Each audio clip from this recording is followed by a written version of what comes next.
Hello, it's Dr. Kortni Alston of the Courting Happiness podcast. Have you checked out our happiness library? It's a carefully curated library with books that I highly recommend that are a must for your happiness library. Go to drkortnialston.com/happiness library. That's drkortnialston.com/happiness library.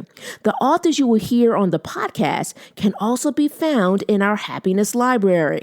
You can also purchase their books on our site. On top of that, your purchase also helps this podcast and the mission of courting happiness. Let's spread happiness and the word. Check out books on the Courting Happiness Library. It will not only change your life, but it can also help you with your next chapter too. Let's get back to the podcast.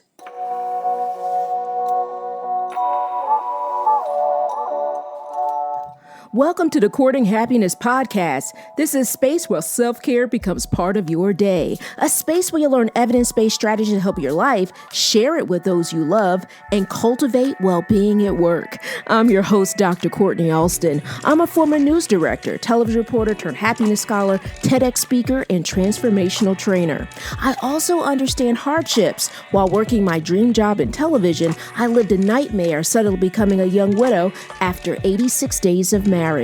I became committed to learning more about resilience, healing, and happiness. This is how I discovered my area of research, which is positive psychology. Now I'm living my calling of training individuals and organizations on happiness.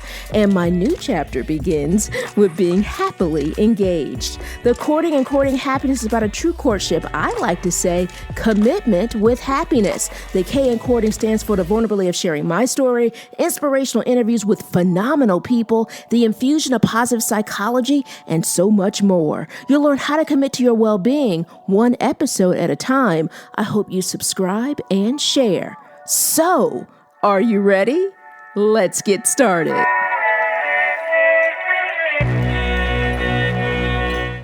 Welcome to episode 82. My name is Dr. Kortni Alston. I am so happy that you're here. Thank you so much for listening. So, I have a confession. My confession is I used to be awful at well-being. Some days it's still a work in progress, but I've learned a lot while being a happiness scholar that's made me better and better at well-being every step of the way. I also think it's probably one of the reasons why it's my platform, because before becoming a happiness scholar, I was awful when it came down to understanding the value and really being able to value my own well-being. I actually really valued well-being when I became a manager. And when I became a manager, it was so important for me to make sure that I was always thinking about my team and always thinking about their well-being. And it's probably because there were times when I was working where there were some cultural dynamics where well-being wasn't really important for the organization. And I always thought of it differently. And when I became a manager, I made it my mission to really value my team's well-being. And I learned that it started with me. And that's one of the things that I really value about being a happiness scholar. And so when I share with my fiance, who, for those of you who might be listening for the first time, my fiance is an award-winning journalist, and his name is Ken Lemon. And I used to work as a television reporter. He currently still works as a reporter, has been working as a journalist for almost 3 decades. And he often worries, wonders, and wishes that some of my well-being stories when I was reporting were a joke, but they weren't. But I know that it fuels my passion and my calling as a happiness scholar. The fact that I am, talking about it, and then that I spend so much of my passion in regards to what I value, to really being able to talk more about well-being, I think speaks to really the value of the learning dynamic. Even when I was not too good at focusing in terms of my well-being at work. I often like to think of it like this. Like, when you go to a construction site and you might see that tape or those, I guess it's really those like those signs that say work in progress, right? Well, that's been my well-being journey. It has been a work in progress. And I value being an expert in the space because I see so much of the things I actually did well back then and some of the things that I didn't do too well in back then. But I really value the importance of granting myself permission in terms of being human and understanding, you know what? Some things in life we're just still a work in progress in. So I was really inspired to focus in and give you that great confession because I did a talk recently. And one of the things in regards to the discussion, I was talking to a group of people in regards to well-being, and and it was interesting to hear how some of the individuals within that group, even when I asked them about how they care for their well-being, they actually went back to their customer.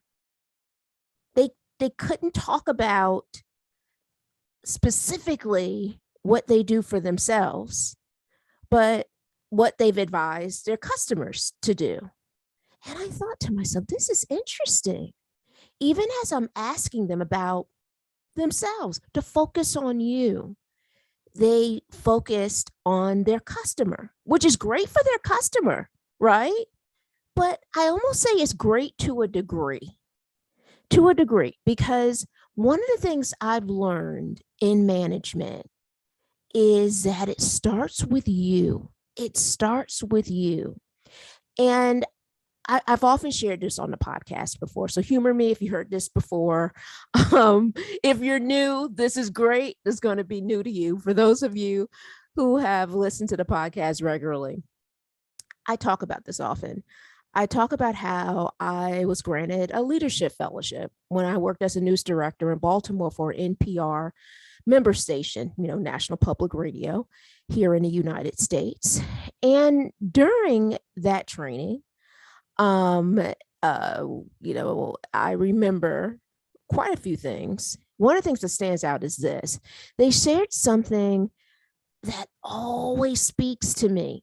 So you probably have heard this before when you're on a plane, and if something unfortunately goes wrong, what do you do?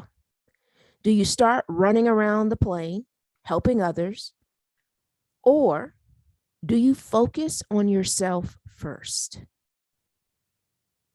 The answer is the latter. You have to focus on yourself first. You have to put the oxygen mask on yourself first. I can understand how it can be a challenge thinking about, wow, really? No, you think about it. It will be challenging to help the rest of the other humans on that plane if you don't arm yourself with what you need to make sure you're well. So I love that they shared that with us during the management fellowship, because it speaks to the value of life in general, that you can't help your team unless you focus on yourself, unless you focus on making sure you're well, unless you have certain values, right, that are going to serve you, but also serve the team or your family. right? Or your friends. I will say this, I refuse to wear busy. Wear it, and if you're like, what do you mean? What do you mean, Dr. Kortni? What do you mean about refusing to wear busy? I refuse to put it on like a heavy coat. you know, Instead, I prefer to put on a cape that's focused in on well-being. You know what I love about a cape? Cape is light, depending on, I guess, how the cape is designed, right? But I love the fact how a cape has to have this, it has to have a dynamic in terms of, the lightness of its weight, because, I mean, look at how it can just, when we see the cape kind of just move, right? And it flows. But I look at busy like a heavy coat that just weighs you down. And there's a lot when we're thinking about busy, right? But again, that cape, embracing well being, is our greatest strength. And we must never forget that. Our well being is our most important job. Our well being helps us be better friends, better partners, better siblings, parents, employees, leaders, volunteers, philanthropists. If you think about yourself in terms of what you can continue to give, it allows you to give to others. And honestly, find time to focus on yourself. Find time. One of my past episodes where I talked to two of my amazing members of my self-care squad, Rachel Mann and Jeanette Jordan. I believe Jeanette shared this in that episode about Michelle Obama, former First Lady of the United States here, Michelle Obama, and how she carves out time for herself. And I love that. I love that she used a former First Lady as an example, because when I think about the times I used to wear busy, and I remember not really having so much time for me, because like a heavy coat, everything was weighing on me. Everything was weighing on me. And sometimes that busyness can almost be like a bee, like like this bee kind of buzzing around you. And sometimes it may seem a little bit annoying with this bee kind of buzzing around. But what's so important is to make sure that we're taking care of our well-being. Now, I also remember something when I was reporting. I'm gonna tell you a story specifically. So I told you some generalities, right? Like when I share all these stories, when I made some not so great decisions when it came down to my well-being, and I'm sharing them with my fiance, who's like, "What? I can't believe you." Like, no. Well, here's that story. I want to give you a specific one. So this is when I was working as a television reporter. I remember going to work. I was a morning show reporter, and I believe I would go into work at like 2 a.m., 3 a.m. at the station. And I remember one day I came in, I had no voice. Now let's just set up how being a television reporter works. It's like what I'm doing here on this podcast, right? In terms of sharing information. Can you imagine if I had no voice and I'm doing this podcast episode? You would probably say, what? Like, what's going on here, right? So imagine that you're in terms of the podcast, but then you see me, because it's a visual medium, right? It's visual. So you hear the person and you see the person. And I had no voice, congested, and I was coughing. I was suffering. I was really suffering. And apparently I was suffering with the flu. And I remember when I went live that day, and I can't even recall the number of lives I did. Might have been, I don't even know if I was able to do a second one after my producer gave me a call, spoke to me in my ear. So when you hear the journalists and have this device in their ear called an IFB, and spoke to me in my ear, and then she later called me, and remember I could barely speak, so I was doing lots of listening when the producer called me and said, Kortni, you're sick. You need to go home. And I'm that person. I was like, wow, I'm at work in a job where people see me. I share information, and here I am reporting to work sick and suffering. Now, as a happiness scholar and an expert in well-being, and particularly workplace well-being, I understand how that decision wasn't good for me. And it certainly wasn't good for the organization. As a professor, I will say this, as a professor, I feel the greatest lesson that I can teach my students is how I care for myself.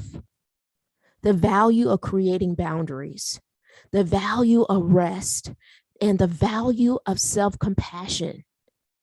Because if I'm here serving as a role model, well, I have to showcase these things. I have to really live it. I have to live it. And it's interesting. So recently I did a speaking engagement, and a dear friend of mine who was there during the speaking engagement, she goes, wow, you did such a great job talking about, happiness and well-being. And you know what's so interesting? She goes, so many people were drawn into what you shared. But one thing they don't realize is that this is what you live. It's not simply that you're sharing science and evidence-based strategies with people. You're living this. This is just who you are too. And I was like, wow, and I said, wow, that's interesting that she shared that. And I was so grateful because this is a person who's known me since I was 18 years old. So we've seen each other go through all of these shifts and evolutions in our lives. And I value that because I don't know if I was exactly that person when I was reporting. and uh, and I thought, yeah, let's go to work with no voice. Now I'm more transparent. I share this often with my students as well, because I always believe in making sure people understand my why. Like, why did she make that decision? Why is she sharing that with me? So I guess the heart of me has always been teacher. But I really, really treasure when my dear friend shared that with me in terms of how I embody the research. But I will say, I'm still a work in progress, guys. Still some things I'm a work in progress on. So if you're listening to the podcast, and if you're running and ruminating and not resting and recharging, I want you to take this episode and I want you to hit rewind anytime you find yourself experiencing any of those things I've shared, because I want this episode to be your reset. I want it to be your reset in regards to you thinking about how you're going to serve yourself. So in essence, you can serve the world. CNET, it's a magazine, of course, focusing and sharing different elements as it relates to technology. And they talked about this really great dynamic in regards to their wellness section. And it's talking about boundaries. And it was published February 16th, 2022. And I think it was very important to share that because of the fact that, we're talking about the pandemic. So And when I think back on it, I think it was 2022 or 2021. So don't quote me on that. I will certainly have the article on drkortnialston.com. So you can actually read the entire article there. But I thought I remember looking at the date initially when I was reading the article, and it was really important for me for it to not, because if it was 2015 or 2016, it still would be powerful information. But I think because anything in the 2020s and 2021 and whenever the pandemic started, right? I think it's important to look at the time frame because of how different our work culture is now. The writer for the article, Caroline Roberts, and did a wonderful job in terms of sharing these great tips to help us with burnout. The title of the article is How to Set Healthy Boundaries at Work to Avoid Burnout. And again, you can read the full article at drkortnialston.com/podcast/episode 82. That's drkortnialston.com/podcast/episode 82. So Caroline offers 6 tips. I'm only going to discuss 3 of them. So certainly go back to, go to the website, drkortnialston.com, to read the full article. So again, I'm only going to talk about 3 of them. And these are the 3 that I thought, really, this is really giving great insight. And I said, God, I got to share this. I certainly have to share this with the Courting Happiness community. So number 1, she mentions, leave your work computer at work. Caroline says, if you don't work from home and your company has provided you with a laptop, try to always leave it locked in your desk at the end of the day. And she says, this is a good opportunity to delete work-related software like Slack from your computer at home so you're not tempted to cheat. And if you're preparing for a presentation first thing Monday morning, you can make an exception to the rule, but try to make it a habit to only work at work. And I go, wow, I love how she is really advising us in terms of creating some work-life boundaries, right? And they can appear to be real blurry during the pandemic, right? Because if you're working from home, that can be a little bit of a challenge. But what I also loved is that she kind of gave us permission if you need to spend a little bit more, this week or, one day this week than last week, well, that's okay because you're preparing for a presentation. But what I also really value about what she's sharing is the fact of really working to create these boundaries as it relates to your work and your home. Number 2, she says, limit communication channels if possible. So limit communication channels if possible. Caroline says this, you could probably use email, Slack, Google Chat, and more to communicate with various coworkers and business partners.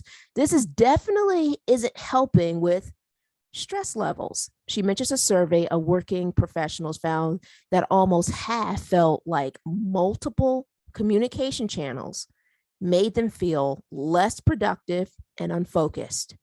Instead of simultaneously keeping an eye on 3 different email accounts and a million Slack channels and trying to centralize your communication, this could mean forwarding all your emails into one account or leaving Slack channels that aren't necessary to perform your job duties. So I like how she's talking about streamlining and what that looks like. So kind of limiting that. And that's if you can, right? But try limiting that to be able to, again, create some boundaries in a system so you can avoid being burnt out.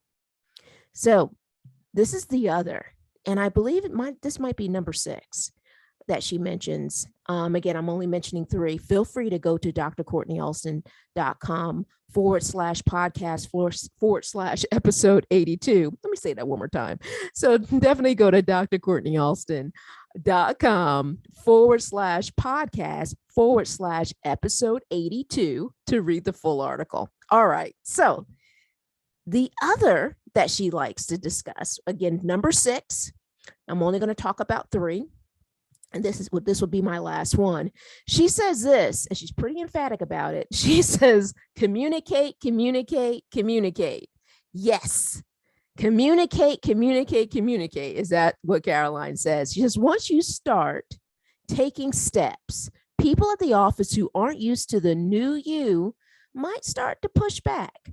They may want the coworker who will always respond to their emails right away, not the one who takes several hours.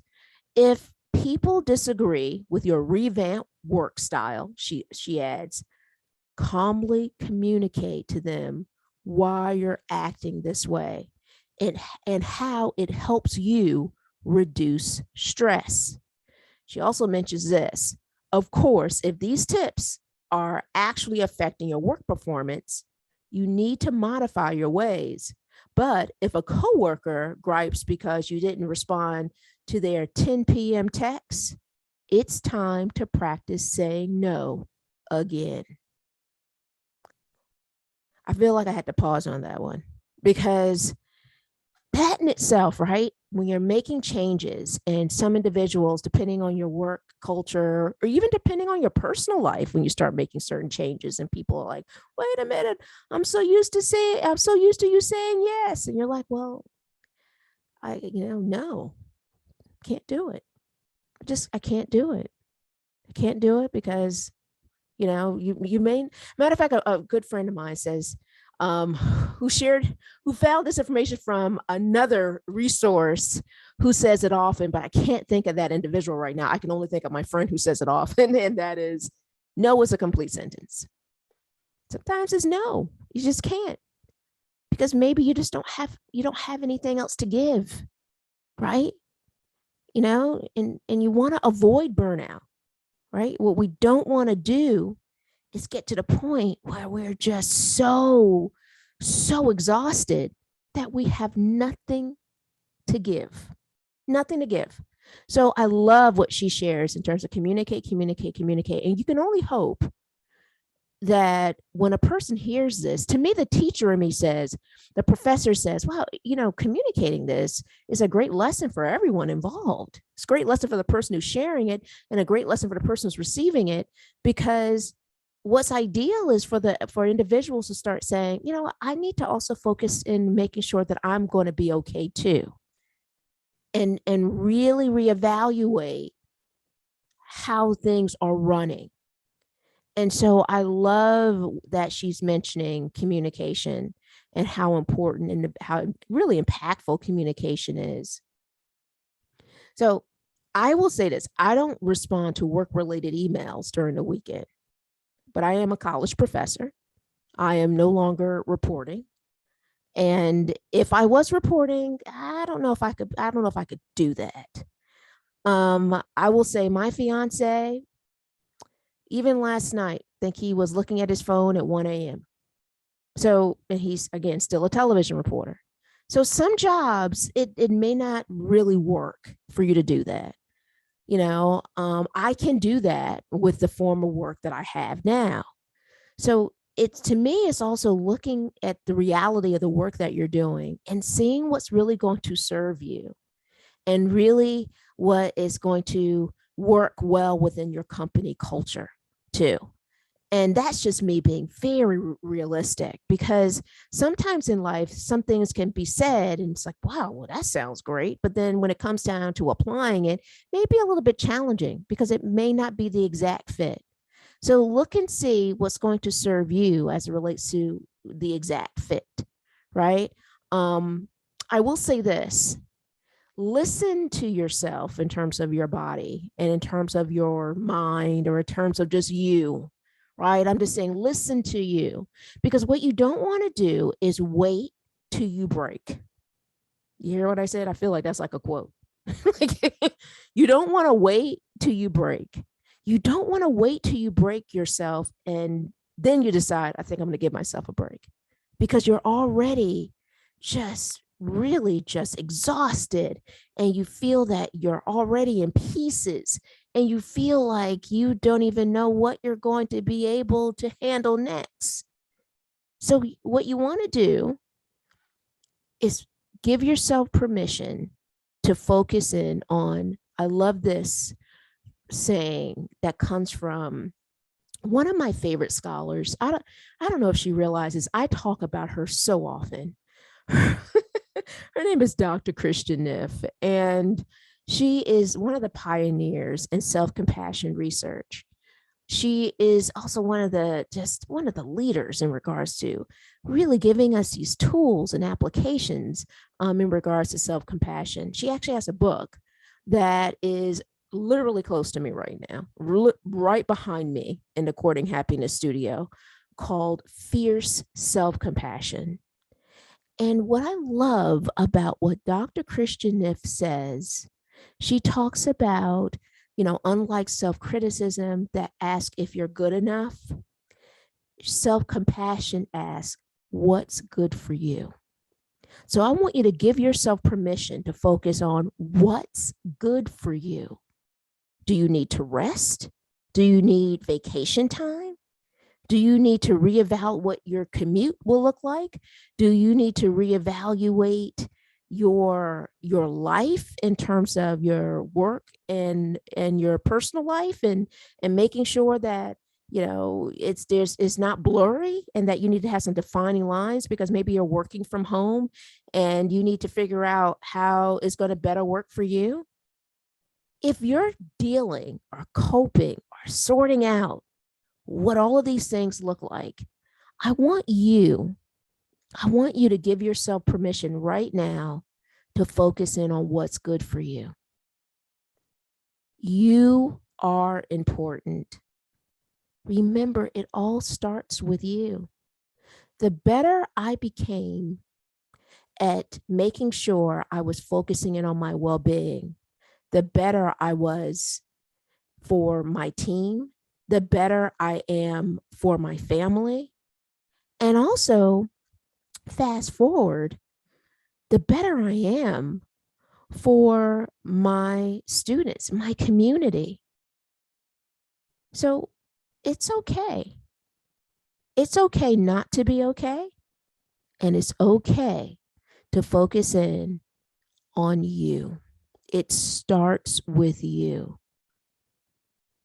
Remember that. It starts with you.